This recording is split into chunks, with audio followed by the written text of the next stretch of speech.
যেই ব্যক্তি সূরা বাকারার শেষ 2 আয়াত পড়বে, রাসূল আকরাম সাল্লাল্লাহু আলাইহি সাল্লাম বলেন তার ওই পুরা রাত্রের জন্য এই 2 আয়াতই যথেষ্ট হয়ে যাবে।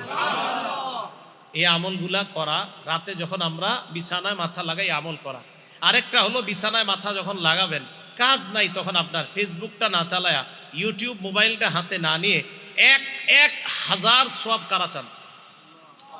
কয় হাজার সওয়াব? 1000, অথবা 1000 গুনাহ মাফ। 1000 সওয়াব হবে অথবা 1000 গুনাহ মাফ। মুসলিম শরীফের হাদিস নাম্বার 2698 নাম্বার হাদিসের বর্ণনা, সাদ ইবনে আবি ওয়াক্কাস রাদিয়াল্লাহু তাআলা আনহুর বর্ণনা। তিনি বলেন, কুন্না ইনদান নবী সাল্লাল্লাহু আলাইহি ওয়াসাল্লাম, আমরা আল্লাহর নবীর কাছে ছিলাম। আল্লাহর নবী হঠাৎ আমাদেরকে বললেন, ইয়াজিজু আহাদুকুম আইয়াকসিবা আলফা হাসানা, তোমাদের মধ্যে কেউ কি অক্ষম 1000 সওয়াব কামাই করতে অক্ষম?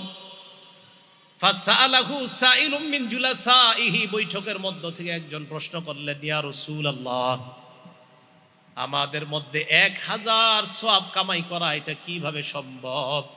নবীজিকে বললেন, কাইফা ইয়াকসিবু আহাদুনা আলফা হাসানা, কিভাবে একজন 1000 নেকি কামাই করতে পারে?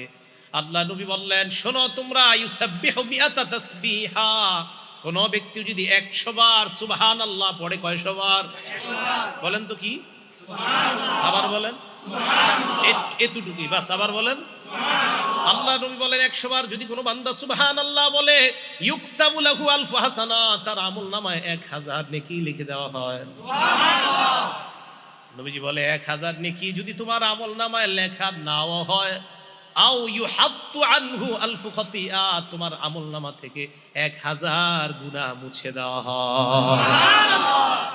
তাহলে 100 বার সুবহানাল্লাহ পড়বেন, হয়তো 1000 সওয়াব হবে, অথবা 1000 গুনাহ আপনার জীবন থেকে আল্লাহ মুছে ধুয়ে মুছে সাফ করে দিবেন। আল্লাহ আমলগুলা করা দরকার আছে না?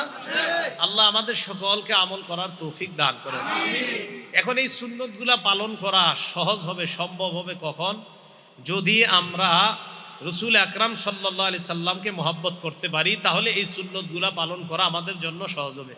সূরা তাওবা আয়াত নাম্বার 24 নাম্বার আয়াতটা শুনেন, অনুবাদটাও শুনেন। আল্লাহ বলেন, কুল ইন কানা আবাউকুম, যদি তোমাদের বাবা, ও আবনাউকুম, যদি তোমাদের সন্তান, ওয়া ইখওয়ানুকুম, যদি তোমাদের ভাই, ওয়া আজওয়াজুকুম, যদি তোমাদের বিবি, ওয়া আশিরাতুকুম, যদি তোমাদের পরিবার, ওয়া আমওয়ালুন ইকতারাফতুমুহা, যে সম্পদ কামাই করো ওই সম্পদ যদি, ওয়া তিজারাতুন তাখশাউনা কাসাদাহা, যে ব্যবসায় লস খাওয়ার টেনশনে থাকো ওই ব্যবসা যদি, ওয়া মাসাকিনু তারদাউনাহা, যেই বাসস্থান তোমরা পছন্দ করো এই বাসস্থানগুলা যদি, কি যদি?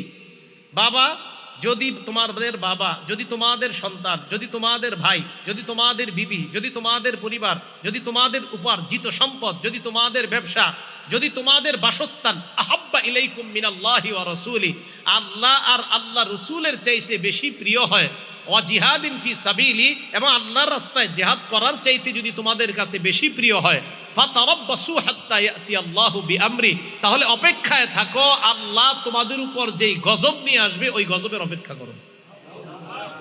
তাহলে এবার আপনারা বলেন তো, বাবার চাইতেও বেশি প্রিয় হতে হবে কে? আল্লাহ তার রাসূল, আল্লাহ এবং তার রাসূল। আচ্ছা, মায়ের চাইতে, বিবির চাইতে, ভাইয়ের চাইতে, সন্তানদের চাইতে, ব্যবসার চাইতে, সব কিছুর চাইতে আল্লাহ আল্লাহ রাসূল বেশি প্রিয় হতে হবে। যদি না হয় তাহলে আযাবের অপেক্ষা করা। তো আবার আসেন, জাগ্রত আর নিদ্রা এই উভয় অবস্থায় সুন্নাহগুলা পালন করা তখন সহজ হবে যদি রাসূল আকরাম সাল্লাল্লাহু আলাইহি সাল্লামের মহব্বত আমাদের মধ্যে বেশি থাকে। দেখেন, আমাদের মাঝে একটা অবহেলিত সুন্নতের নাম মেসওয়াক। একটা অবহেলিত সুন্নতের নাম কি? মেসওয়াক। রাসূল আকরাম সাল্লাল্লাহু আলাইহি সাল্লাম, আরেকটা কথা, যখন আপনারা রাতের বেলা ঘুমাবেন, ক্বালা রাসূলুল্লাহি সাল্লাল্লাহু আলাইহি ওয়াসাল্লাম, আল্লাহ নবী বলেন, ইদা আওয়াইতা ইলা ফিরাশিক ফাতাওয়াদ্দা ওযুআকা লিস-সালাহ, নামাজের জন্য যেইভাবে ওযু করো ঘুমের আগে ঠিক ওইভাবে ওযু করবা। তাহলে রাতের বেলা ঘুমের আগে ওযু করা, ঘুমের আগে কি করা? আচ্ছা, ওই ওযুর আগে একটা কাজ করবেন, মেসওয়াক করা। বলেন কি করা? মেসওয়াক করা। বলছিলাম একটা অবহেলিত সুন্নতের নাম বর্তমানে মেসওয়াক। অথচ রাসূল আকরাম সাল্লাল্লাহু আলাইহি সাল্লাম বলেন, সহিহুল জামে 2375 নাম্বার হাদিস, 2375, এই হাদিসের মধ্যে রাসূল আকরাম সাল্লাল্লাহু আলাইহি সাল্লাম বলেন, উমিরতু বিসসিওয়াক হাত্তা খাশিতু আন আদরাদা, আমার মেসওয়াকের ব্যাপারে এত বেশি বলছে আল্লাহ তাআলা, জিবরাইলের মাধ্যমে এত বেশি হুকুম করছে, আমার মনে হলো যে মেসওয়াক করতে করতে না জানি আমার দাঁতগুলা পড়ে যায়, এত বেশি আমি আশঙ্কা করে ফেললাম। 376 নম্বর হাদিস, রাসূল আকরাম সাল্লাল্লাহু আলাইহি সাল্লাম বলেন, উমিরতু বিসসিওয়াক হাত্তা খাশিতু আইয়ুক্তাবা আলাইয়া, আমাকে আল্লাহর পক্ষ থেকে এত বেশি মেসওয়াক করতে বলা হলো, আমি আশঙ্কা করে ফেললাম না জানি মেসওয়াক করাটা আমার উপর আল্লাহ ফরজ করে দেয়। বুখারী শরীফের 887 নম্বর হাদিস, ক্বালা রাসূলুল্লাহ সাল্লাল্লাহু আলাইহি ওয়াসাল্লাম লাউলা খাশিতু, নবীজি বলেন লাউলা, আমি যদি আশঙ্কা না করতাম, লাউলা আন আশুক্কা আলা উম্মতি, আমি যদি আমার উম্মতের ব্যাপারে আশঙ্কা না করতাম, লা আমারতুহুম বিসসিওয়াকি ইনদা কুল্লি সালাহ, আরেক বর্ণনায় মা কুল্লি সালাহ, আমি যদি আমার উম্মতের জন্য কষ্টকর মনে না করতাম, লাউলা আন আশুক্কা আলা উম্মতি, আমার উম্মতের জন্য যদি কষ্টকর না হতো তো উম্মতকে বলতাম 5 ওয়াক্ত নামাজের আগে যেন মেসওয়াক করে। 5 ওয়াক্ত নামাজের আগে কি করে? নবীজি 5 ওয়াক্ত নামাজ না, এমনি মেসওয়াক করতেন, অনেক সময় এমনি, প্রায় সময় নবীজি মেসওয়াক করতেন। আবু মাসুদ আনসারী রাদিয়াল্লাহু তাআলা আনহুর বর্ণনা, নাসাই শরীফের প্রথম পৃষ্ঠাটা করলে 3, 5, 8 নাম্বার হাদিস, তিনটা মেসওয়াকের সম্পর্কে।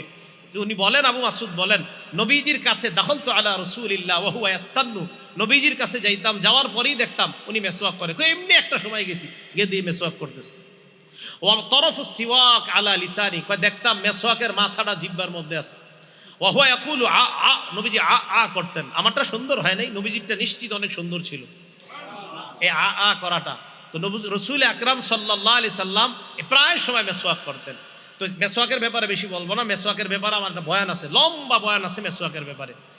রাসূল আকরাম সাল্লাল্লাহু আলাইহি সাল্লামের বিবি আম্মাজান আয়েশা সিদ্দিকা রাদিয়াল্লাহু তাআলা আনহাকে একজন প্রশ্ন করছেন, নাসাই শরীফের 5040 নম্বর হাদিস, আম্মাজান, নবী যখন বাহির থেকে ঘরে আসে সর্বপ্রথম কি করে? আম্মাজান কয় আর কি করবে? বাদা আবিস সিওয়াক, সর্বপ্রথম মেসওয়াক করে, ঘরে ঢুইকাই মেসওয়াক করে। তা আজকে থেকে আপনারা এখন এই আজকে থেকে ওয়াদা করেন ইনশাআল্লাহ, যাদের মেসওয়াক আছে, যারা নাই কিনে নেবেন, আর যাদের আছে তারা আপনারা বাসায় গিয়ে আজকে সর্বপ্রথম মেসওয়াক করবেন ইনশাআল্লাহ। রাজি আছেন? এটার দ্বারা কি হবে? নবীজির সাথে আপনার গোপন একটা সম্পর্ক তৈরি হবে, যেটা আপনি কাউকে বলতেও পারবেন না, কেউ বুঝবেও না, বাকি নবীর সাথে আপনার গভীর, নিবিড় এবং গোপন সম্পর্ক তৈরি হবে। আমি সত্যি বলছি, সম্পর্ক তৈরি হবে। তো রাসূল আকরাম সাল্লাল্লাহু আলাইহি সাল্লামের এই সুন্নাহগুলো পালন করা তখন সহজ হবে আল্লাহ রসুলের মহব্বত যখন আমাদের মাঝে সবচেয়ে বেশি হবে। মুসলিম শরীফের 43 নম্বর হাদিস, এই হাদিসের মধ্যে আসছে, ক্বালা রাসূলুল্লাহ সাল্লাল্লাহু আলাইহি ওয়াসাল্লাম, আল্লাহ নবী বলেন, সালাসুন মান কুন্না ফীহি ওয়াজাদা বিহিন্না হালাওয়াতাল ঈমান, 3টা গুণ যদি কোনো মানুষ অর্জন করে ফেলে, 3টা গুণ যদি কারো মধ্যে থাকে, ওই ব্যক্তির মধ্যে আল্লাহ পাক রব্বুল আলামিন ঈমানের স্বাদ তৈরি করে দেয়। 3 গুণ যদি কেউ অর্জন করে, কারো মধ্যে 3টা গুণ থাকে, ওয়াজাদা, এই ব্যক্তি পাবে, বিহিন্না, এই 3 গুণের মাধ্যমে হালাওয়াতাল ঈমান, ঈমানের স্বাদ উপভোগ করতে পারবে। 1 নাম্বার, মান কানাল্লাহু ওয়া রাসূলুহু আহাব্বা ইলাইহি মিম্মা সিওয়াহুমা, 1 নাম্বার, আল্লাহ রসুল ওই ব্যক্তির কাছে দুনিয়ার সবচাইতে বেশি ভালোবাসার পাত্র হতে হবে, তাহলে ওই ব্যক্তি ঈমানের স্বাদ পাবে। 2 নাম্বার, ওয়া আইয়ুহিব্বাল মারআ লা ইউহিব্বুহু ইল্লা লিল্লাহ, কোন মুসলমান অন্য কোন মুসলমানকে ভালোবাসা একমাত্র আল্লাহর জন্য ভালোবাসা। 3 নাম্বার, রাসূল বলেন, ওয়া আইয়াকরাহা আইয়াউদা ফিল কুফরি বাদা আন আনকাদাহুল্লাহু মিনহু কামা ইয়াকরাহু আইয়ুকযাফা ফিন্নার, আমরা আগুনের মধ্যে পড়া যেমন অপছন্দ করি, ওই ব্যক্তিকে আল্লাহ কুফরি থেকে ফিরিয়ে আনার পর ওই ব্যক্তি কুফরিতে যাওয়াটাও তেমন অপছন্দ করে, যেমন ভাবে ওই ব্যক্তি আগুনে যাওয়াটা যেমন অপছন্দ করে, কুফরিতে যাওয়াও যদি তার কাছে তেমন অপছন্দ হয়, তাহলে তার অন্তরের মধ্যে আল্লাহ ঈমানের স্বাদ তৈরি করে দেয়। তাহলে 3টা, 1 নাম্বার, মান কানাল্লাহু ওয়া রাসূলুহু আহাব্বা ইলাই, আল্লাহ রসুল সবচাইতে বেশি মহব্বতের পাত্র হতে হবে। বুখারী শরীফের 15 নম্বর হাদিস, আনাস ইবনে মালিক রাদিয়াল্লাহু তাআলা আনহুর বর্ণনা, ক্বালা রাসূলুল্লাহ সাল্লাল্লাহু আলাইহি ওয়াসাল্লাম, আল্লাহ নবী বলেন, লা ইউমিনু আহাদুকুম হাত্তা আকুনা আহাব্বা ইলাইহি মিন ওয়ালিদিহি ওয়া ওয়ালাদিহি ওয়ান নাসি আজমাইন, তোমাদের মধ্যে ততক্ষণ কেউ পরিপূর্ণ ইমানদার হতে পারবে না যতক্ষণ না পর্যন্ত আমি নবী মুহাম্মদ তোমাদের কাছে বাবার চাইতে, তোমার সন্তানের চাইতে, দুনিয়ার সমস্ত মানুষের চাইতে বেশি প্রিয় না হব, সব চাইতে বেশি মোহাব্বতের পাত্র যদি আমি না হই, তোমরা পরিপূর্ণ ইমানদার হতে পারবা না। আরেকটা বিষয় দেখেন, আপনার মন অনেক কিছুই চায়। রাত্রে ঘুমানোর সময় আপনার মন চাইবে, আরে থুর আজকে মেসওয়াক না করলে কি হবে। রাত্রে শোয়ার সময় শয়তান বলবে, আজকে একটু অজু না করলে কি হবে। রাত্রে শোয়ার সময় শয়তান বলবে, নবীর শিখানো দোয়াটা আজকে না পড়লে সমস্যা কি। এই কথাগুলো শয়তান আপনাকে দিবে। আল আরবাউন আন-নবুবিয়্যা কিতাবের নাম, হাদিস নাম্বার 41 নাম্বার হাদিস। নবীজি বলেন, ক্বালা রাসূলুল্লাহ সাল্লাল্লাহু আলাইহি ওয়াসাল্লাম, লা ইউমিনু আহাদুকুম হাত্তা ইয়াকুনা হাওয়াহু তাবআন লিমা জিতু বিহি।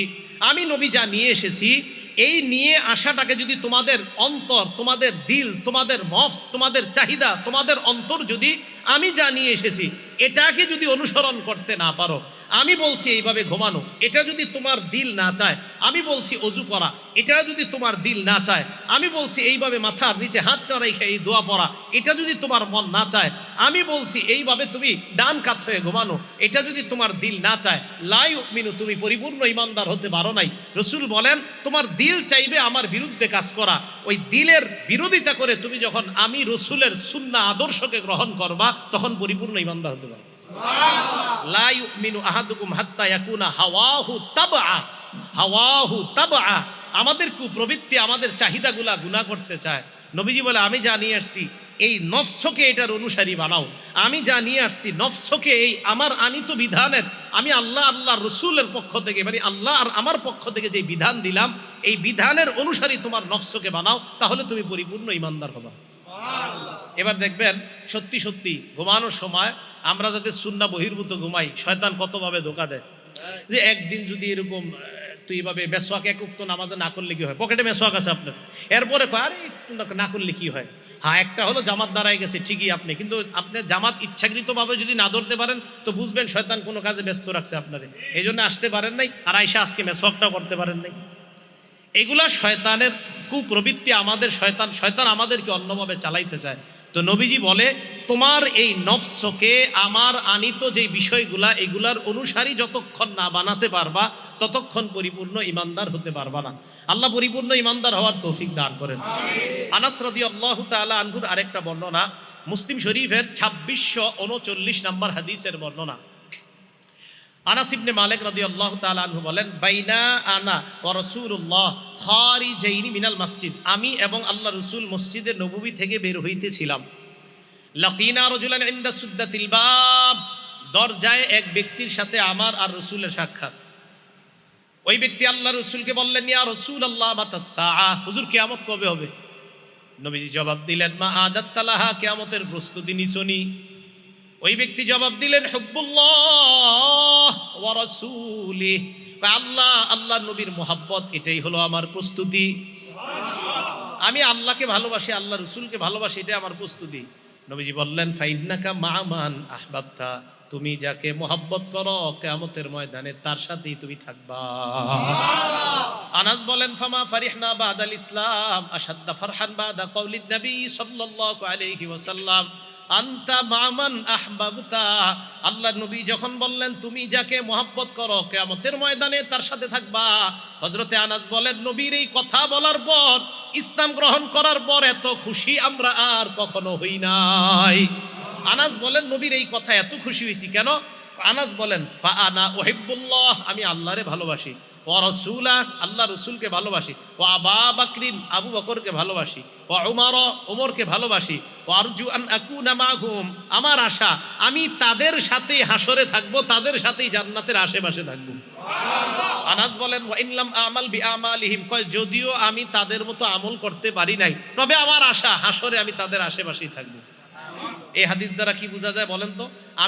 আমরা যাদেরকে মহব্বত করব, তাদের মতো যদিও এত বেশি আমল করতে পারবো না, আসলে সম্ভব না, সাহাবাদের মতো তো আপনি আমল জীবনে করতে পারবো না, কিন্তু মহব্বত করবো, যে না নবীর সাহাবাদেরকে মহব্বত করি, রসুলকে মহব্বত করি, আশা করা যায় নবী সাহাবাদের ওলামাদের আশেপাশে আমরা থাকবো ইনশাআল্লাহ।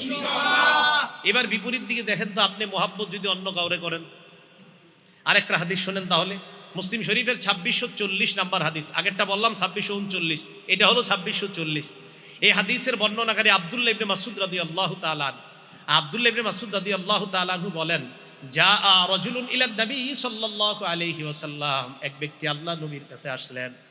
আসার পর আল্লাহ নবীকে বললেন, ইয়া রাসূলুল্লাহ কাইফা তারা ফি রাজুলিন আহাব্বা কওমান ওয়া লাম্মা ইয়ালহাক বিহিম।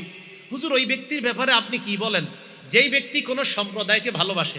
আপনাদের এলাকার কোনো মানুষ আলেমদেরকে মহব্বত করেন, কিন্তু আলেমদের মতো এত পরিমাণ আমল করতে পারেন না, আসলেই পারবেন না। সারাক্ষণ তারা হয়তো কল আল্লাহ না হয় কলা রাসূলুল্লাহ নিয়ে আসে, তো সারাক্ষণ সওয়াবের মধ্যে থাকে। বিশেষ করে হেফজখানা মুক্তবে যারা আছে তারা তো 24 ঘন্টা। এখন আপনাদের এলাকার কেউ আলেমদেরকে মহব্বত করেন, কিন্তু তাদের মতো আমল করতে পারেন না। এক ব্যক্তিকে নবীজিকে বললেন, হুজুর ওই ব্যক্তির ব্যাপারে আপনি কি বলেন যে ব্যক্তি কোনো সম্প্রদায়কে মহব্বত করে কিন্তু তাদের মতো আমল করতে পারে না, তার ব্যাপারে আপনি কি বলেন? নবীজি বললেন, আলমার উমা আমান আহাব্বা, মানুষ তাদের সাথেই কিয়ামতের মাঠে থাকবে যাদেরকে সে মহব্বত করে। এই কথাটা সারা জীবন মনে রাখেন। আমি যাকে মহব্বত করব তার সাথে আমার হাসর হবে। আজকাল অনেকে দাবি করে দেখবেন, তো আমি কি কম নামাজ পড়ি, আমি কি কোরআন রিসার্চ কম করি, বা আমি কি হাদিস রিসার্চ কম করি, এরকম বলে অনেকে। কিন্তু উনি কোরআনও রিসার্চ করে, হাদিসও রিসার্চ করে। এইগুলো রিসার্চ করার পর ওনার ফলাফল কি বাইরে জানেন? উনি এইগুলো রিসার্চ করার পর ফলাফল বের হয় যে এতদিন বাংলাদেশের হুজুররা যা বলছে ইসলাম সব এরা ভুল বুঝাইছে আপনাদেরকে। তখন একটা বইয়ের নাম দিয়ে দিবে, প্রকৃত ইসলাম ও নকল ইসলাম। কি নাম দিবে? ওলামায়ে কেরাম যে আদর্শ আপনাদেরকে শিখাইতেছে কোরআন সুন্নাহ, এটার নাম দিবে নকল, আর ওনারটার নাম দিবে প্রকৃত। তখন উনি আপনাকে বলবে ওই হাদিসগুলা মানা যাবে না, কারণ এই হাদিসগুলার সাথে কোরআনের ওই আয়াতের সাংঘর্ষিক, ওই হাদিসগুলা মানা যাবে না, এটার সাথে কোরআনের ওই আয়াতটা মিলতেছে না, আপনাকে এরকম বুঝাবে। তো মনে রাখবেন, আপনি যদি ওই ব্যক্তিকে মহব্বত করেন, যেই ব্যক্তি আপনারে বুঝাইতে বুঝাইতে এক পর্যায়ে মসজিদ থেকে বের করে ফেলে, তো কিয়ামতের মাঠে আপনি তার সাথেই থাকবেন। এই জন্য ভয়ঙ্কর অবস্থার মধ্যে আমরা আছি, এটা কিন্তু মাথায় রেখেন। রসুল আকরাম সাল্লাল্লাহু আলাইহি সাল্লাম বলে, আমার উম্মত শেষ জামানায় তোমরা একজন আমল করবা, 50 জনের সওয়াব তোমার আমলনামায় লেখা হবে। সাহাবারা নবীজির প্রশ্ন করলেন, হুজুর কোন 50 জন? আমাদের 50 জন না ওই জামানার 50 জন? নবীজি বললেন, বাল মিনকুম 50, বরং তোমাদের 50 জনের সওয়াব আমার শেষ উম্মতের এক ব্যক্তিকে দেওয়া হবে। এই জন্য এই যুগে একবার ওইটাতে যাওয়া, একবার ওইটাতে, মানে চারোদিকে আপনি খালি দৌড়ান, না মনে হয় ওখানে ঠিক, ওখানে ঠিক। এত দৌড়াদৌড়ি বাদ দিয়ে মসজিদ মাদ্রাসা ধরেন, ইনশাল্লাহ ঠিক থাকবেন। অত দৌড়াদৌড়ি বাদ দেন, খালি চারোদিকে খোঁজে কোথায় যাবে কোথায় যাবে, এক পেরেশানির মধ্যে যায়াটা হঠাৎ কয়, হুজুর এতদিনে প্রকৃত ইসলাম বুঝছি, এতদিন বুঝি নেই। এই কথাগুলা যখন আপনাদেরকে কেউ বুঝাবে, ওই লোকটাকে পাল্টা বলবেন, চলেন আমাদের মাদ্রাসার মুতামিম সাহেবের কাছে আপনাকে নিয়ে যাই। তখন বলবে, আমার কাজ আছে, অন্যদিন আসবো। যখন কোনো মানুষ আপনাকে নতুন ভাবে ইসলাম আবার বুঝাইতে চায়, এতদিন আপনি একভাবে নামাজ পড়তেন, এতদিন আপনি একভাবে সিজদা করতেন, মানে একদম মুসলমান, আপনার আব্বা আম্মা ভাই বোন সবাই মাশাআল্লাহ সহি পদ্ধতিতে এতদিন একটা নামাজ পড়তেন। হঠাৎ কেউ এসে আপনার যদি নতুন ভাবে দাওয়াত দিতে চায়, বলবেন, ভাই আমার তো কোরআন হাদিসের এত জ্ঞান নাই, চলেন অমুক দাওরা হাদিস মাদ্রাসার যিনি বুখারী শরীফ পড়ায় ওনার কাছে আপনাকে নিয়ে যাই। তো ওনার সামনে বসে আমাকে আপনি বুঝান, বুঝানোর পর যদি আমার মনে হয় না আপনি যে নতুন করে বুঝাইতেছেন আমার আগের গুলা ভুল আর আপনার বুঝানো সঠিক, তাহলে আমি আপনারটা মেনে নিব। তখন উনি দুইটা অপশন বলবে আপনাকে, এক বলবে এরা কি বুঝে, দ্বিতীয় বলবে আমার সময় নাই। যখন এই কথা বলবে তখনই বুঝবেন এর মধ্যে সমস্যা আছে। আরে ভাই আমি কিন্তু বলছি না ওনার জ্ঞান নাই, তো উনি সমস্যা কোথায়? শাইখুল হাদিস সাহেবের সাথে একটু বসতে, ওনার সমস্যাটা কোথায়? তো এই জন্য আপনাদেরকে চারোদিক থেকে বিভিন্ন ভাবে বোঝানো হবে। রসুল আকরাম সাল্লাল্লাহু আলাইহি সাল্লামের মহব্বত রাখেন, নবীজি সাল্লাল্লাহু আলাইহি সাল্লামের মহব্বত অন্তরে লালন করেন। একটা কথা মনে রাখবেন, 28 পারা 2 নম্বর পৃষ্ঠা সূরা মুজাদালার 11 নম্বর আয়াতে আল্লাহ বলেন, ইয়ারফাইল্লাহুল্লাযীনা আমানু মিনকুম, তোমরা যারা ঈমানদার, এই তোমাদের ঈমানদারদের মর্যাদা আল্লাহ বাড়ায়। আবার বলেন, কাদের মর্যাদা আল্লাহ বাড়ায়? আবার বলেন, কাদের মর্যাদা? এখানে আমরা ইনশাআল্লাহ সবাই ঈমানদার না? আলেম আসেনি এখানে? এবার কি করে দেখেন, আল্লাযীনা উতুল ইলমা দারাজাত, আর তোমরা ঈমানদারদের মধ্যে আবার আলেম যারা, তাদেরকে আবার আল্লাহ স্পেশাল মর্যাদা দেয়। সুবহানাল্লাহ। আপনি কাদের সমালোচনা করছেন? এই জন্য আপনি কাকে মহব্বত করেন, যাকে মহব্বত করবেন তার সাথে আপনার হাসর। তো রসুল সাল্লাল্লাহু আলাইহি সাল্লামকে উনি প্রশ্ন করলেন, ইয়া রাসূল আল্লাহ, আমি এমন ওই ব্যক্তির ব্যাপারে আপনি কি বলেন যেই ব্যক্তি কোনো সম্প্রদায়কে মহব্বত করে কিন্তু তাদের মতো আমল করতে পারে নাই। নবীজি বলেন, আল মারউ মা'a মান আহাব্বা, যেই ব্যক্তি যাকে মহব্বত করে সে তার সাথেই থাকবে। তো আমরা যেন সাহাবায়ে কেরাম, উলামায়ে কেরাম, রাসূল আকরাম সাল্লাল্লাহু আলাইহি সাল্লামের মহব্বত অন্তরে ধারণ করতে পারি, আল্লাহ তৌফিক দান করেন। সাহাবাদের সমালোচনা যদি কেউ করে, আলেমদের সমালোচনা যদি কেউ করে, তাবিদের সমালোচনা কেউ করে, ইমামদের সমালোচনা যদি কেউ করে, এই সমালোচনায় কখনো কান দিবেন না।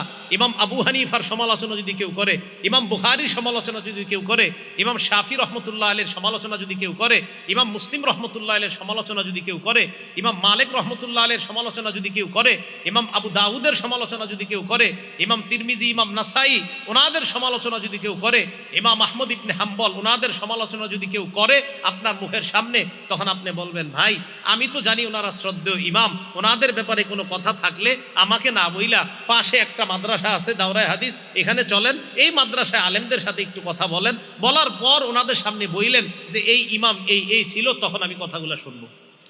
অন্যথায় কারো কথায় কান দিয়েন না। আরে ভাই, আপনার নিজের ইমানের আমল নিয়েই তো আপনি টেনশন থাকা দরকার। আপনি আইছেন আবু হানিফারে নিয়ে টেনশন করতে। আপনার এত টেনশন ইমাম আবু হানিফারে নিয়ে, ইমাম বুখারীকে নিয়ে এত টেনশন, আপনার কি পরিমাণ টেনশন! সুবহানাল্লাহ, মাঝে মাঝে চিন্তা করি যে সাধারণ জনগণের এত টেনশন ইমাম আবু হানিফারকে নিয়ে। মাঝে মাঝে ফেসবুকে দাঁড়িয়েও নাই, কিচ্ছু নাই, এমন এমন লোক ইমাম আবু হানিফা রহমতুল্লাহ আলাইকে গালি দিয়ে কথা লেখে। তো এদের কথায় কান দিয়েন না। আমি দেখেন, আমি বলার পরে হয়তো এই বের হয়ে অনেকে বলবে, হ্যাঁ কি বুঝে এটা বলবে, ঠিক আছে, আমি আপনার চেয়ে কমই বুঝি, আমি মেনে নিচ্ছি আপনার চেয়ে কম বুঝি। আপনারা সাধারণ যারা, অন্তত 2-3 জনকেও তো আমার কথাটা আমি ঢুকাইতে পারতেছি। আপনাদেরকে আমি বলে যাই, এই যুগে ইমানের উপর থাকার জন্য চারোদিকে কান দিয়েন না। জুমার নামাজটা ঠিক মতো পড়েন, ওখানে আলোচনা শোনেন খতিব সাহেবের, 5 ওয়াক্ত নামাজ মসজিদে ঠিক মতো পড়েন, সুন্নত মোতাবেক চলেন, খালি একটা কাম করেন না, গুনাহ করেন না, আর নামাজগুলা সুন্দরভাবে পড়েন। অমুকে কি বলছে এটা শুনতে যায়েন না, নামাজ পড়েন সুন্দর মতো, রমজান মাসে রোজা রাখেন, মুতু আদখুলু জান্নাত রাব্বিকুম, মরেন আর জান্নাতে যান। এটা সাধারণদের জন্য বললাম, যারা পড়াশোনা করে দেন, সাধারণ যারা আপনারা দোকানে কাজ করে, ও হ্যাঁ উনি হঠাৎ ওনার 20 বছরের আগের নামাজ বাদ দিয়ে নতুনভাবে নামাজ শুরু করছে। আরে এগুলা করবেন না। আল্লাহ পাক রব্বুল আলামিন আমাদের সকলকে ওলামাদের মহাব্বত, সাহাবাদের মহাব্বত সহ মহাব্বত যেন আমরা আঁকড়ে ধরে মুহাম্মদ সাল্লাল্লাহু আলাইহি সাল্লামের মহাব্বত নিয়ে আমরা যেন কবরে যাইতে পারি, আল্লাহ তৌফিক দান করেন। আরেকটা কথা, সাহাবায়ে কেরামের সমালোচনা যেই মজলিসে হয় সেই মজলিসে যাবেন না, সেই মজলিসে বসবেন না। সাহাবায়ে কেরামের সমালোচনা যে করে তার মুখের উপরে বলে দিবেন লানাতুল্লাহ, তার মুখের উপরে বলে দিবেন যে সাহাবা সমালোচনা যারা করে তাদের উপর আল্লাহর অভিশাপ, আল্লাহর নবীর অভিশাপ, সমস্ত মানুষের অভিশাপ। সাহাবা সমালোচনা যেই মজলিসে হয় ওই মজলিসে যাবেন না। সাহাবা সমালোচনা যেই বইয়ে লেখা আছে ওই বই পড়বেন না। সাহাবা সমালোচনা যেই এলাকার মধ্যে মানুষ বেশি করে ওই এলাকার আশেপাশ দিয়েও ঘুরবেন না। নবীজি সাল্লাল্লাহু আলাইহি সাল্লাম বুখারীর বর্ণনায় বলেন, লা তাসুব্বু আসহাবি, আমার সাহাবাদেরকে গালি দিও না।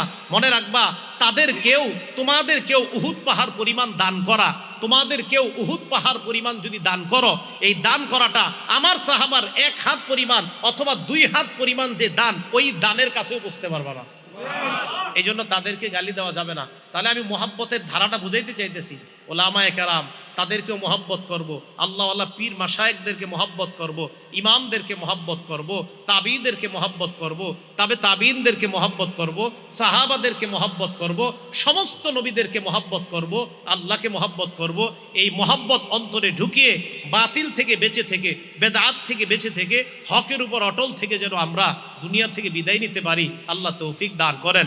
তাহলে আগের মূল কথায় ফিরে আসি, জাগ্রত আর নিদ্রা উভয় অবস্থাটা যেন রসুলের সুন্নাহ মোতাবেক কাটে। আর রসুলের সুন্নাহ মোতাবেক তখনই সম্ভব হবে যখন নবীজির মহব্বত অন্তরে আমরা লালন করতে পারবো। মানুষ যখন মারা যায়, নফসগুলা যখন মৃত্যুবরণ করে, তখন সমস্ত রূহগুলাকে, আত্মাগুলাকে আল্লাহ নিজের কবজায় নিয়ে যায়। মানুষের মৃত্যুর সময় আমাদের রূহগুলাকে আল্লাহর কবজায় নিয়ে নেয়।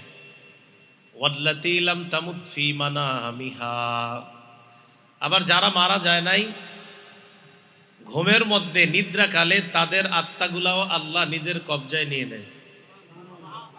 তাহলে এখানে দুইটা বিষয়, একটা মারা যাওয়ার সময় যারা মারা গেল তাদেরটা নিয়ে গেল, আরেকটা হলো যারা ঘুমাই আমরা, আমাদেরটাও আল্লাহ নিজের কবজায় রাখেন। তবে ফায়ুমসিকুল্লাতি কদ আলাইহাল মাউতা, ঘুমের সময় যদি আমাদের আল্লাহ মরণ নির্ধারণ করে থাকে, তখন আল্লাহর কাছে যে আত্মাটা আল্লাহ কবজায় নিয়ে নেয় এটা আর ফেরত দেয় না। ফায়ুমসিকুল্লাতি, আল্লাহ রেখে দেয় ওই আত্মাটা যেটার জন্য আল্লাহ ওই ঘুমন্ত অবস্থায় মারা যাওয়া ফায়সালা করেন, সেটা আর আল্লাহ ফেরত দেয় না, রেখে দেয়। এজন্য অনেকে ঘুম থেকে ওঠার পরে আমরা বলি লোকটা ঘুমে মারা গেছে, ঘুমে মারা গেছে এমন বলি। ওয়ায়ুরসিলুল উখরা ইলা আজালিম মুসাম্মা, আবার অনেককে আল্লাহ ঘুম থেকে ওঠার পর তাদের আত্মাগুলা তাদেরকে নির্দিষ্ট একটা সময় পর্যন্ত আল্লাহ ফিরিয়ে দেয়। তাহলে একটা হলো মরণের সময় আত্মা কবজায় নিয়ে নেয় চিরতরে, এটা আর দিবেন আল্লাহ। আরেকটা হলো আমরা যখন ঘুমাই তখনও আমাদেরকে আল্লাহ কবজায় নিয়ে নেয়, নিদ্রাকালে আমাদেরকে কবজায় নেয়। ওই ঘুম থেকে যদি আল্লাহ চায় তাহলে জাগ্রত হওয়ার পর আবার সেই আত্মা ফেরত দিবে, আর আল্লাহ না চাইলে সেটা ফেরত দিবে না, যদি চান সেটা ফেরত দেয়। এজন্য আমাদের 24টা ঘন্টা জাগ্রত এবং নিদ্রা উভয় অবস্থা আল্লাহর রসুলের সুন্নাহ মোতাবেক যদি আমরা কাটাইতে পারি, তো আশা করা যায় আমাদের মৃত্যুটাও সুন্দর হবে। ঘুমের মধ্যে যদি মারা যায়, ওই মারা যাওয়ার সময় যদি কারো মরণ হয়ে যায়, একটু ভাবেন একটা ছেলে রাতের বেলা হেডফোন কানে লাগিয়ে গান শুনতে শুনতে রাতে মারা গেল, কত ভয়ঙ্কর একটা অবস্থা। তো এই জাতীয় মৃত্যু তো এটা তো কাম্য না। মুসলিম শরীফের 2878 নম্বর হাদিস, এই হাদিসের বর্ণনাকারী জাবের রাদিয়াল্লাহু তাআলা আনহু, عن جابر بن عبد الله رضي الله تعالى عنهما قال سمعت النبي صلى الله عليه وسلم يقول يبعث كل عبد على ما مات। রাসূল সাল্লাল্লাহু আলাইহি সাল্লাম বলেন, প্রত্যেকটা মানুষ প্রত্যেকটা বান্দাকে ওই অবস্থায় উঠানো হবে যে অবস্থায় সে মারা যাবে। এখন একটু চিন্তা করেন, আমি আপনি গান শুনতে শুনতে হেডফোন লাগিয়ে টেলিভিশনটা ছাড়া অবস্থায়, অশ্লীল সিনেমা চলা অবস্থায় ঘুমায়া গেছেন, ওই অবস্থায় মারা গেছেন। আল্লাহ না করেন রাসূল সাল্লাল্লাহু আলাইহি সাল্লাম বললেন যে যেইভাবে মারা যাবে তাকে কিয়ামতের মাঠে ওইভাবে উঠানো হবে।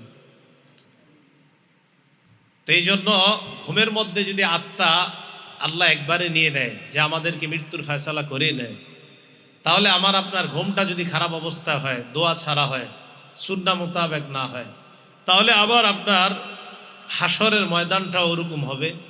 আর যদি ঘুমের অবস্থায় রাসূল সাল্লাল্লাহু আলাইহি সাল্লামের নিদ্রাকালে যে আমলগুলো আছে এগুলো যদি করা যায়, তো আশা করা যায় কিয়ামতের ময়দানে বা মৃত্যুর পরে আল্লাহ আমাকে আপনাকে রাসূলের সেই সুন্নাহ জিন্দাকারী অবস্থায় উঠাবে। তিরমিজি শরীফের 3398 নাম্বার হাদিস, 3398। এই হাদিসের বর্ণনাকারী সাহাবা হুযায়ফা রাদিয়াল্লাহু তাআলা তিনি বলেন, কানান নবিয়্যু সাল্লাল্লাহু আলাইহি ওয়াসাল্লাম ইযা নামা, নবীজি যখন ঘুমাইতেন, অথবা ইযা আরাদা আইয়ানামা, নবীজি যখন ঘুমের ইচ্ছা করতেন, ওয়াদাআত ইয়াদাহু তাহতা রাসিহি, আল্লাহ নবী তার হাত মুবারক তার মাথার নিচে রাখতেন, এইভাবে হাতটা মাথার নিচে রাখতেন। সুম্মা ক্বালা, এরপর বলতেন, আল্লাহুম্মা কিনি আযাবাকা ইয়াওমা তাজমাউ আও তাবআসু ইবাদাক, আল্লাহরে বলতেন, আল্লাহ যেদিন আপনি আপনার বান্দাদেরকে একত্রিত করবেন, কিয়ামতের মাঠে উঠাবেন, সেদিন আপনি আমাকে আপনার আযাব থেকে রক্ষা করেন। নবীজি আল্লাহর কাছে আযাবের পানা চায়, বিছানায় শরীরটা লাগায়, বালিশে মাথাটা লাগায়, বালিশের নিচে আপনার মাথার নিচে হাতটা রাইখে আল্লাহরে বলে, আল্লাহ আপনি আমাকে কিয়ামতের ময়দানে আপনার আযাব থেকে বাঁচায়েন। এটা তো রাসূল আমাদেরকে শিক্ষা দিলেন। নবীজির তো এই দোয়া করা দরকার নাই, রাসূলের আগে পরের সব গুনাহ আল্লাহ সব মাফ করে দিস। তো নবীজি সাল্লাল্লাহু আলাইহি সাল্লাম বালিশের মধ্যে মাথা লাগায় আর এই কথাটা দোয়া করে। এগুলো আমাদের জন্য শিক্ষা। জাগ্রত অবস্থা আর নিদ্রা অবস্থা, দুইটা অবস্থা আমাদের। জাগ্রত অবস্থায় যেন আমাদের একটা বৈঠক, আমাদের একটা আলোচনার বৈঠক, আমাদের একটা মজলিস, আমাদের ছোটখাটো চায়ের আড্ডা, 2-3 জনের গল্পগুলাও যেন জিকির শূন্য না হয়, না হয় আল্লাহর কাছে ধরা খেয়ে যাব। বুখারী শরীফের ৭৪০৫ নম্বর হাদিসের বর্ণনাকারী আবু হুরায়রা রাদিয়াল্লাহু তাআলা আনহু।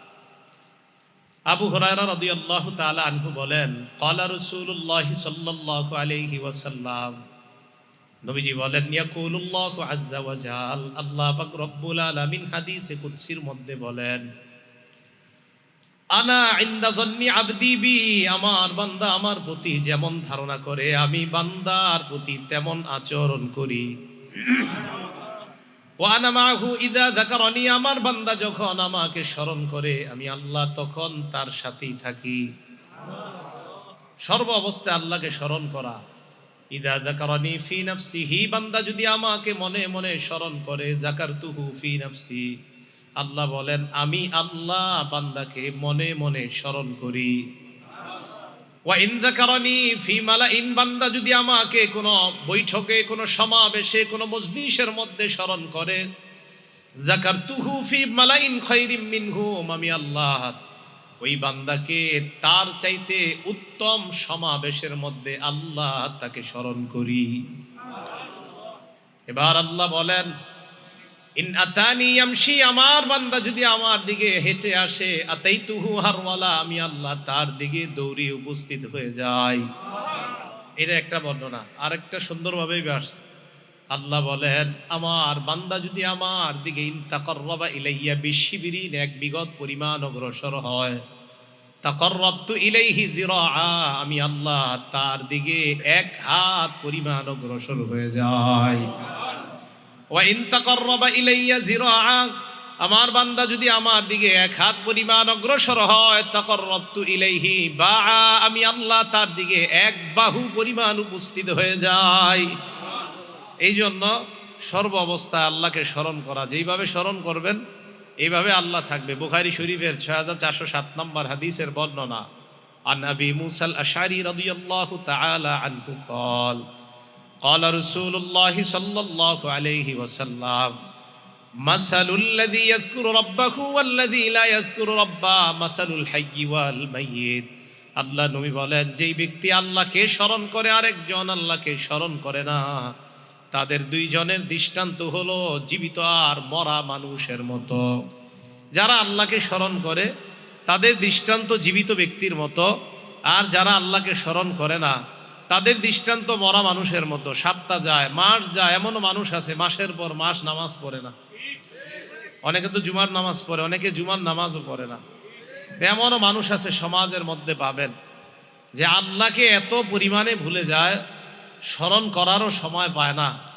রসুল আকরাম সাল্লাল্লাহু আলাইহি সাল্লামের ভাষা অনুযায়ী কোনো মানুষ নিজেকে মুসলমান দাবি করে, বছর মাস চলে যায় নামাজ পড়ে না, আল্লাহরে একবারও ডাকে না, এই মানুষটা দুনিয়াতে থাকে অট্টালিকার মধ্যে, আরেকজন নামাজি বস্তির মধ্যে থাকে। এই দুইজনের মধ্যে রসুল বলেন বস্তির মানুষটা জিন্দা, আর ওই অট্টালিকায় থাইকে আল্লাহরে স্মরণ না করা মানুষটা মরা। এই জন্য রসুল আকরাম সাল্লাল্লাহু আলাইহি সাল্লাম আমাদেরকে জীবিত মৃত উভয় অবস্থায় কিভাবে আমরা চলতে পারি এই বিষয়গুলো আমাদেরকে জানিয়ে দিলেন।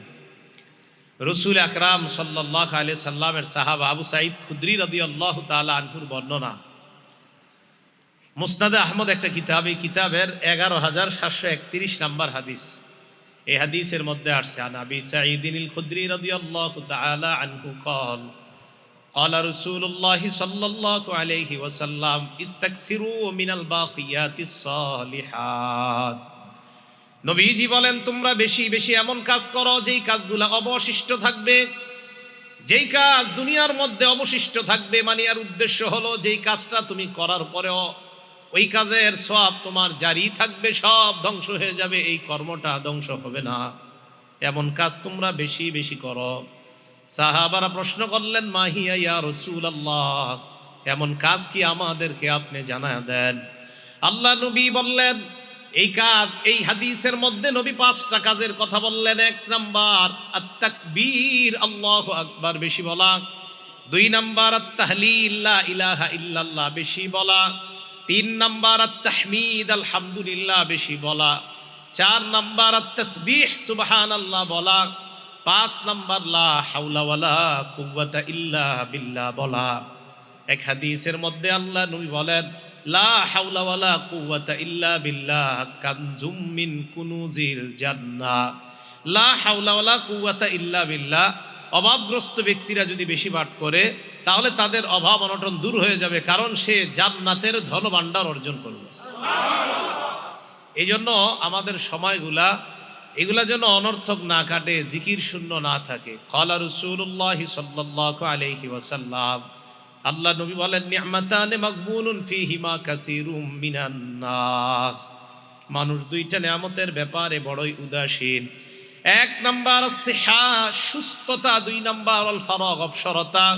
সুস্থতা নামক নিয়ামতের সময় শয়তান মানুষকে প্রচুর পরিমাণে গুনাহ করায়, অবসর সময়ে শয়তান মানুষকে গুনাহ করায়। অবসর আছেন, শুক্রবার দিন অফিস নাই, ওই দিন মানুষকে শয়তান গুনাহ করায়।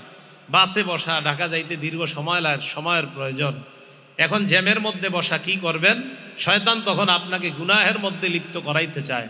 অবসর সময়গুলোকে শয়তান মানুষের মাধ্যমে গুনাহ করাইতে চায়। সুস্থ অবস্থায় শয়তান মানুষকে গুনাহ করাইতে চায়। নবীজি বলেন, আমার উম্মত এই দুইটা বিষয়ে বেশি উদাসীন, একটা হলো সুস্থতা, আরেকটা অবসরতা। এই জন্য সত্যি কথা, সুস্থতার সময় যেই পরিমাণ আল্লাহ আল্লাহ বলা যায়, অসুস্থতার সময় চাইলেও ওই পরিমাণ আল্লাহ বলা যায় না। সুস্থতার সময় যেই পরিমাণ সুবহানাল্লাহ বলতে পারবেন, অসুস্থতার সময় চাইলেও পারবেন না, কষ্ট হবে, আসবে না। তাই নবীজি বললেন, সুস্থতাটা এই নিয়ামতের সময় মানুষ বড় উদাসীন, আরেকটা হলো অবসর সময়, এই সময়গুলোতে মানুষ বড় উদাসীন। আল্লাহ আমাদের সকলকে সময়ের মূল্যায়ন আর সুস্বাস্থ্যের মূল্যায়ন করার তৌফিক দান করেন।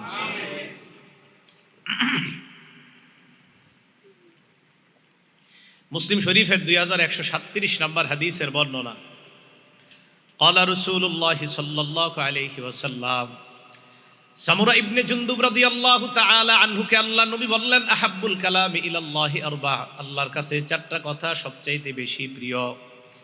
এক নাম্বার সুবহানাল্লাহ, দুই নাম্বার আলহামদুলিল্লাহ, তিন নাম্বার লা ইলাহা ইল্লাল্লাহ, চার নাম্বার আল্লাহু আকবার।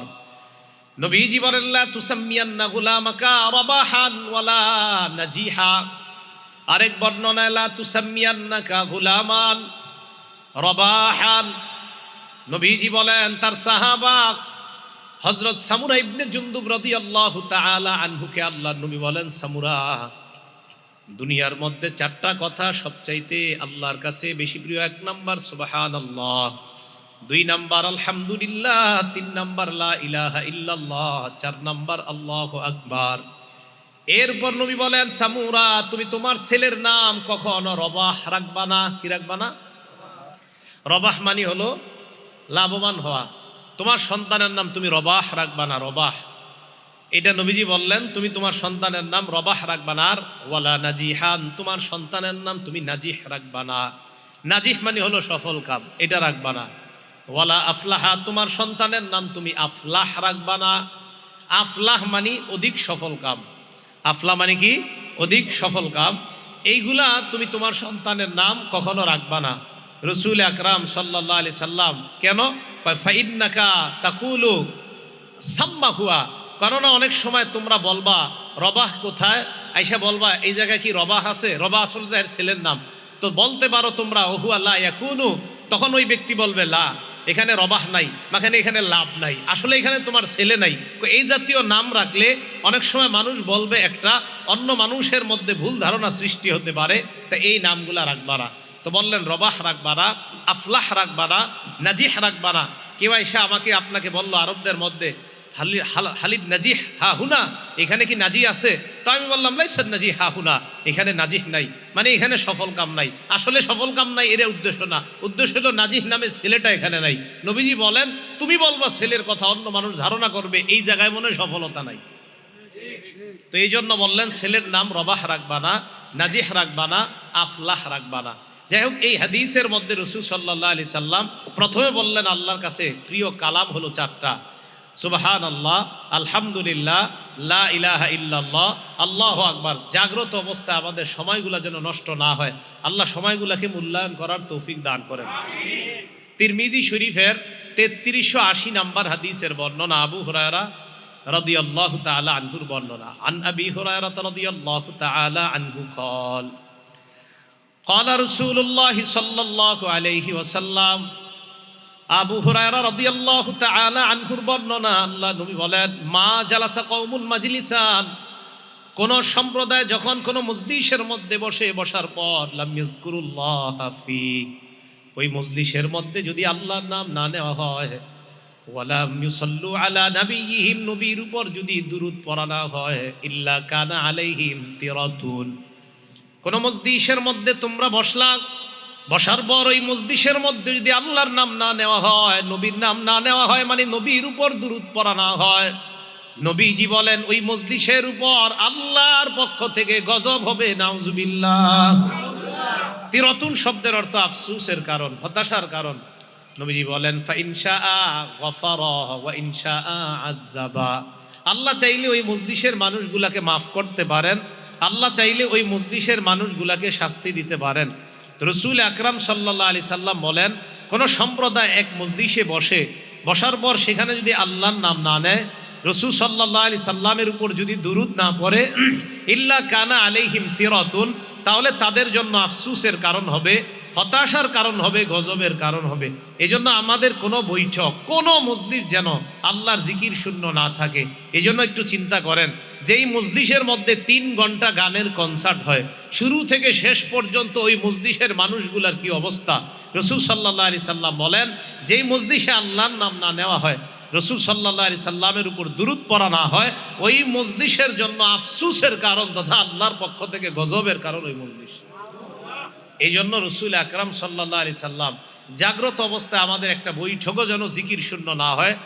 আবু দাউদ শরীফের এক হাদিসে বলেন, আমি আর উনি দুইজনে বসে রয়েছি এক জায়গায়, এমনি দুইজন বসে কথা বলতেছি, নবী বলেন এই দুইজনের মজলিসটাও যেন জিকির শূন্য না হয়। আবু দাউদ শরীফ হাদিস নাম্বার 4855 নাম্বার হাদিস। ক্বালা রাসূলুল্লাহ সাল্লাল্লাহু আলাইহি ওয়াসাল্লাম, এটাও আবু হুরায়রা রাদিয়াল্লাহু তাআলা আনহুর বর্ণনা। আল্লাহ নবী বলেন, মান কাদা মাকআদান, কোন ব্যক্তি কোন মজলিসের মধ্যে বসছে, কোন বৈঠকের মধ্যে বসছে, এই দেখেন আমি একটা চেয়ারে বসলাম, এটা বৈঠক, এটা একটা বৈঠক। মান কাদা মাকআদান, কোন মানুষ কোন একটা বৈঠকের মধ্যে বসছে, ওয়ালাম ইয়াযকুরিল্লাহ, ওই জায়গায় আল্লাহর নাম নেয় নাই, কোন বৈঠকে বসছে আল্লাহর নাম নেয় নাই, কানা আলাইহিম তিরাতুন, তার জন্য এটা আল্লাহর পক্ষ থেকে হতাশার কারণ হতে পারে, নাউজুবিল্লাহ।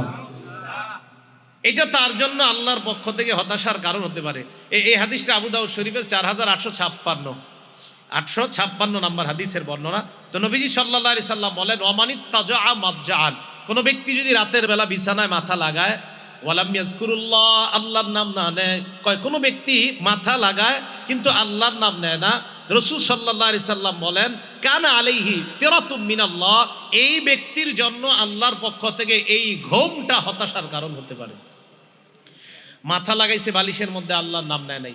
এবার আবু দাউদ শরীফের 4855 নাম্বার হাদিস শোনেন। এই বৈঠকে আমরা বসে রয়েছি না একটা মজলিসে, নবীজি কি বলে দেখেন, আপনার বন্ধু যারা গানের কনসার্টে যায় তাদেরকে বললেন, ক্বালা রাসূলুল্লাহ সাল্লাল্লাহু আলাইহি ওয়াসাল্লাম, নবীজি বলেন, মা মিন কওমিন ইয়াকুমুনা মিন মাজলিসিন লা ইয়াযকুরুনাল্লাহ, কোন সম্প্রদায় যখন এমন একটা বৈঠকের মধ্যে বসে, যেই বৈঠকের মধ্যে একবারও আল্লাহর নাম না নেওয়া হয়, ইল্লা কামু আন মিসলি জিফাতি হিমার, ওই মজলিসটা এমন হয়ে যায় যেন ওই মজলিসের মধ্যে মরা গাধার গোশত পরিবেশন করা হয়েছে।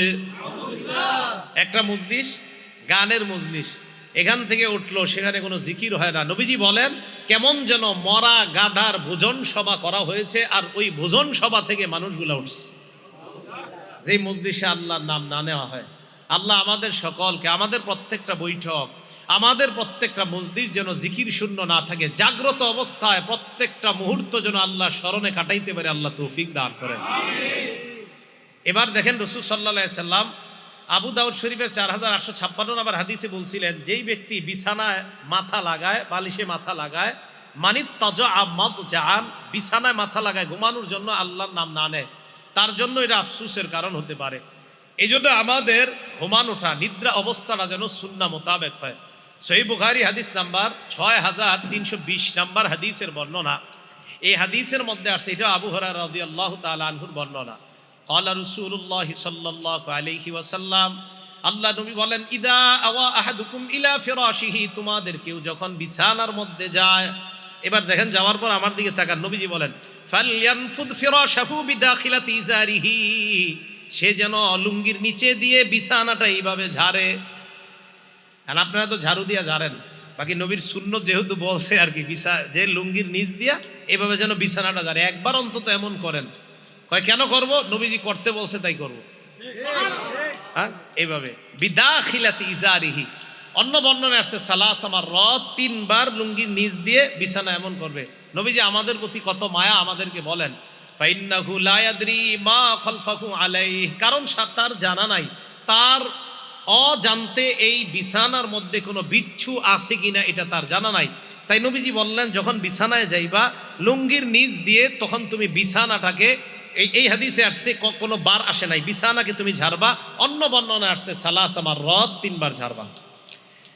এইভাবে ঝাড়ার পর দেখেন নবীজি বলেন এরপর যখন তুমি বিছানায় মাথা লাগাইবা তখন তুমি বলবা বিসমিকা রব্বি ওয়াদাতু জামবি, আল্লাহ আপনার নামে আমার দেহটা বিছানায় লাগাইলাম। সুবহানাল্লাহ, আপনার নামে আমার দেহটা বিছানায় রাখলাম। কত সুন্দর কথা দেখেন, আপনার নামে আমার দেহটা আমি বিছানায় রাখলাম। ওয়া বিকা আরফাহু মাবুদ, আপনার নামে আবার আমি এই দেহকে বিছানা থেকে উঠাবো। আপনি চাইলে আবার বিছানা থেকে দেহটা উঠাবো, আপনার নামে বিছানায় দেহ রাখলাম। এরপরে দেখেন কি কয়, ইন আমসাকতা নাফসি, মাবুদ আপনি যদি ঘুমন্ত অবস্থায় আমার আত্মাটা নিয়ে যান, আমার জানটা নিয়ে যান, আমার মরণ দিয়ে দেন, ফারহামহা, মেহেরবানি করে আমার আত্মার প্রতি আপনি দয়া করেন। আল্লাহ ঘুমের মধ্যে যদি আমার মরণ হয় তো আমার আত্মার প্রতি দয়া করেন। এটা হলো বুখারীর বর্ণনা। মুসলিম শরীফের বর্ণনায় আসছে ফাগফির লাহা, আল্লাহ ঘুমন্ত অবস্থায় যদি আমার আত্মাটা আপনি নিয়ে যান তো আমার আত্মাটাকে আপনি মাফ করে দিয়েন। বাংলাটা মনে থাকবে নি? লাগবে না, বাংলাটা মনে থাকবে নি? আল্লাহ আপনার নামে আমি আমার শরীরটাকে বিছানায় রাখলাম। আমি সুন্দরভাবে বলতেছি আরবিটা, বিসমিকা রব্বি ওয়াদাতু জামবি, আল্লাহ আপনার নামে আমি আমার দেহকে বিছানায় লাগাইলাম।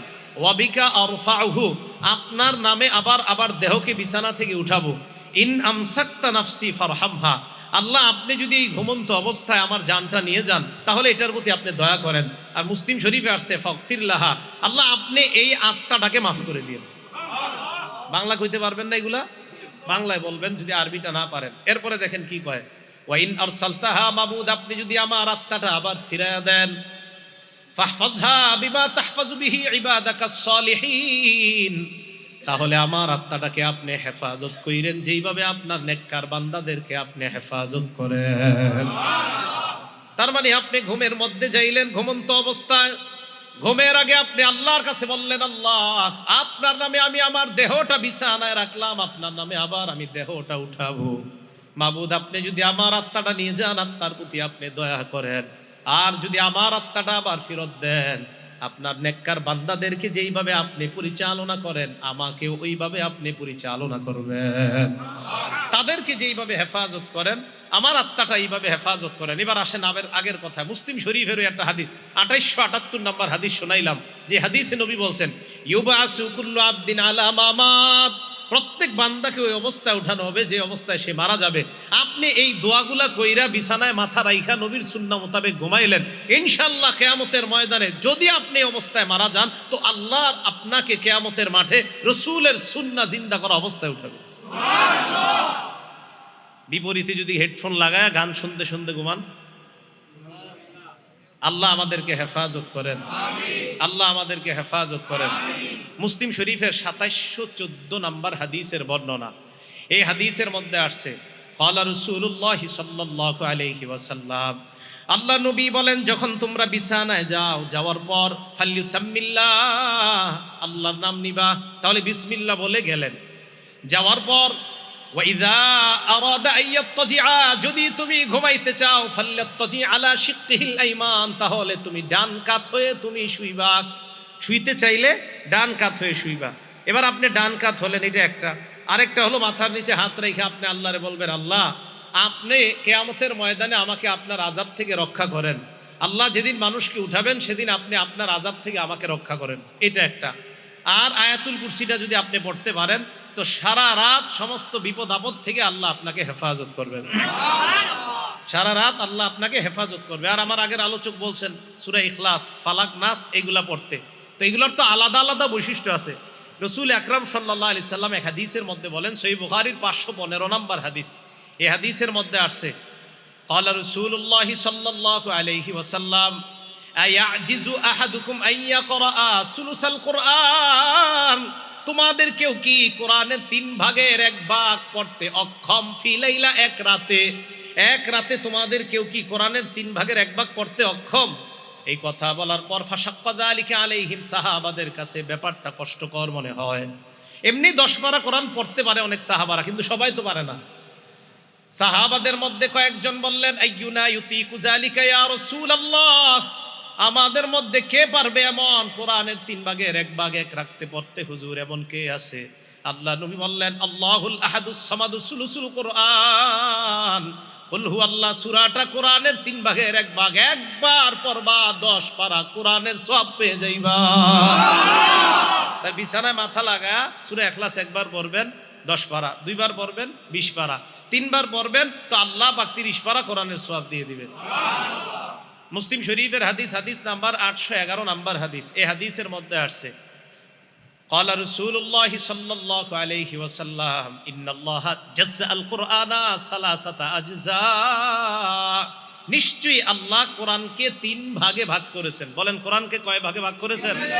ওয়াজআলা কুল হুয়াল্লাহু আহাদ জুজআম মিন আজজাইল কুরআন, সূরা ইখলাসকে আল্লাহ কোরআনের 3 ভাগের 1 ভাগ বানিয়েছেন। এবার একটা মজার হাদিস শোনাই, মুসলিম শরীফের 812 নাম্বার হাদিস। এই হাদিসের মধ্যে আসছে রাসূল আকরাম সাল্লাল্লাহু আলাইহি সাল্লাম সাহাবাদেরকে বললেন, উহশুদু উহশুদু, কাছে আসো কাছে আসো। আপনাদেরকে বলার যাবে না, না কাছে আসো আপনারা না, মানে হাদিসে বলছে। এখন আপনাদেরকে এই মুহূর্তে বললে কষ্ট হবে, কারণ এই তো কাছে আইছেন, আর বললে সমস্যা হবে, পরে আপনি দুইজনে মেরে নেবেন। এখন রাসূল সাল্লাল্লাহু আলাইহি সাল্লাম বললেন, কাছে আসো কাছে আসো, উহশুদু উহশুদু। হ্যাঁ আচ্ছা, তো রাসূল সাল্লাল্লাহু আলাইহি সাল্লাম বললেন, উহশুদু, কাছে আসো। এখন সাহাবাদেরকে যখন বলে কাছে আসো, এবং দেখবেন আপনারা বিভিন্ন মাহফিলে যিনি উপস্থাপক থাকে, পরিচালক, উনিও বলে ভাই একটু কাছে এসে বসেন, বলে না? আসলে দেখেন আপনি দূরে থাকলেও কি শুনবেন না? শুনবেন, মাইকে তো শুনবেন, কিন্তু কাছে আসতে কেন বলে? দেখেন এই কাছে আসতে বলাটাও নবীর সুন্নাত। সুবহানাল্লাহ, কাছে আসতে বলাটাও নবীর সুন্নাত। তো কয় নবীজি বললেন কাছে আসো। আচ্ছা বলেন তো, নবীজির কথা সাহাবারা কতটা মন দিয়ে শুনবে? এরপরে নবী বলে এই কাছে আসো কাছে আসো। তো সাহাবায়ে কেরাম চিন্তা করলো, নবীজি কাছে ডাকতেছে, তার মানে গুরুত্বপূর্ণ কিছু বলবে। সাহাবারা আল্লাহ নবীর কাছে আসলেন, আসার পর আল্লাহ নবী বললেন, সাআকরাউ আলাইকুম সুলুসাল কুরআন, আমি আজকে তোমাদেরকে কোরআনের 3 ভাগের 1 ভাগ পাঠ করে শোনাবো। সুবহানাল্লাহ, আমি তোমাদেরকে কোরআনের 3 ভাগের 1 ভাগ করে শোনাবো। সাহাবারা তো খুশি, নবীজি কোরআন পড়বে 10 পারা, এটা তো ভালো কথা, মানে 3 ভাগের 1 ভাগ পড়বে, এটা আমরা শোনার জন্য সবাই অপেক্ষা। ফাকরা কুল হুয়াল্লাহু আহাদ, আল্লাহ নবী সূরা ইখলাস পড়লেন। সাহাবারা ততক্ষণ পর্যন্ত ফজিলত জানে না। নবীজি ঘরে ঢুকে গেলেন। ফাকালা বাদুনা লিবাদিন, সাহাবাদের মধ্যে একজন আরেকজনকে বললেন, আল্লাহ নবী না বললেন কোরআনের 3 ভাগের 1 ভাগ পড়বে, কুল হুয়াল্লাহ সূরা পড়ে দিন। নবী ঘরে গেছে। সাহাবা বলে, মনে হয় কোনো ওহী নাজিল হওয়ার কারণে আল্লাহ নবী ঘরে গিয়েছে, আবার মনে হয় আসবে, অপেক্ষা করো। নবীজি ঘর থেকে বের হলেন, হওয়ার পর আল্লাহ নবী বললেন, শোনো তোমরা, আমি তোমাদেরকে বলেছিলাম কোরআনের 3 ভাগের 1 ভাগ পড়ে শোনাবো। আমি যে কুল হুয়াল্লাহ সূরা পড়লাম, এই কুল হুয়াল্লাহ হলো তাদিলু সুলুসাল কুরআন, কোরআনের 3 ভাগের 1 ভাগ। তাহলে রাতে আপনি বিছানায় মাথাটা লাগাইবেন, লাগানোর পর পড়বেন। আচ্ছা আপনারা বিছানায় মাথা যখন লাগাবেন বালিশে, তখন জান্নাতে একটা ঘর বানাবেন, কারা কারা চান? মুসনাদে আহমদের হাদিস, রাসূল আকরাম সাল্লাল্লাহু আলাইহি সাল্লাম বলেন, কুল হুয়াল্লাহ সূরা 10 বার পড়ো। কয়বার? 10 বার। সাথে সাথে জান্নাতের মধ্যে আপনার জন্য একটা বালাখানা তৈরি হয়ে যাবে। দুনিয়াতে যখন নবীনগর সাভারের আশপাশ দিয়ে গাড়িতে উঠা যখন যাবেন আপনারা, তখন দেখবেন বড় বড় বিল্ডিং হইতেছে, তখন চিন্তা করবে, আহা এরকম একটা বিল্ডিং যদি আমার হইতো। তখন সান্ত্বনা দিবেন নিজেরে, কিভাবে জানেন? আর থুর এখানে না হইছে কি হইছে, সাথে সাথে 10 বার সূরা ইখলাস পড়বেন আর বলবেন, যাক জান্নাতে তো একটা বানায় ফেলছে। এভাবে সান্ত্বনা দিবেন নিজেরে। আবার অনেকে অনেক সময় বলে এটা করো সেটা করো, তখন আমি বলি 10 বার সূরা ইখলাস পড়লে হয়ে যাবে, টেনশন নেই। তো 10 বার সূরা ইখলাস পড়বেন, জান্নাতে আপনার জন্য একটা বালাখানা তৈরি হয়ে যাবে। রাসূল আকরাম সাল্লাল্লাহু আলাইহি সাল্লামের এক সাহাবা, সহিহ বুখারীর হাদিস 5013 নম্বর হাদিস, এই হাদিসের মধ্যে আসছে আন্না রাজুলান সামিআ রাজুলান ইয়াকরাউ কুল হুয়াল্লাহু আহাদ ইউরাদ্দিদুহা, এক ব্যক্তি সূরা ইখলাস খালি বেশি বেশি পড়ে। ফালাম্মা আসবাহা জা ইলা রাসূলিল্লাহি সাল্লাল্লাহু আলাইহি ওয়াসাল্লাম, সকাল হওয়ার পর এক ব্যক্তি আল্লাহ নবীর কাছে আসলেন। আসার পর বললেন, ইয়া রাসূলুল্লাহ, অমুক ব্যক্তি আপনার সাহাবা বারবার কুল হুয়াল্লাহ সূরা পড়ে। আল্লাহ নবী কয়, তাই নাকি? কয় হ্যাঁ। হাদিসের মধ্যে আসছে কান্না রাজুলা ইয়াতাকাল্লুহা, যেন তার কাছে এই আমলটা বেশি বড় মনে হয় নাই। নবীজি বললেন, শোনো, ওয়াল্লাযী নাফসি বিয়াদি ইন্নাহা লাতাদিলু সুলুসাল কুরআন, আমার সাহাবা কুল হুয়াল্লাহ যতবার পড়ুক মনে রাখবা একবার পড়া মানে কোরআনের 3 ভাগের 1 ভাগের সওয়াব পেয়ে যাওয়া। এটা নাসাই শরীফের 993 নাম্বার হাদিস। আম্মা জান আয়েশা সিদ্দিকা রাদিয়াল্লাহু তাআলা আনহার বর্ণনা, তিনি বলেন, আন্না রাসূলুল্লাহ সাল্লাল্লাহু আলাইহি ওয়াসাল্লাম বাআসা রাজুলান আলা সারিয়াতিন, আল্লাহ নবী এক সাহাবাকে এক এলাকার মধ্যে যুদ্ধের জন্য পাঠাইলেন। সাহাবাকে আমির বানায়া দিলেন। তো আমির সাহেব যারা আছে ওনার সাথে তাদেরকে নিয়ে নামাজ পড়ে।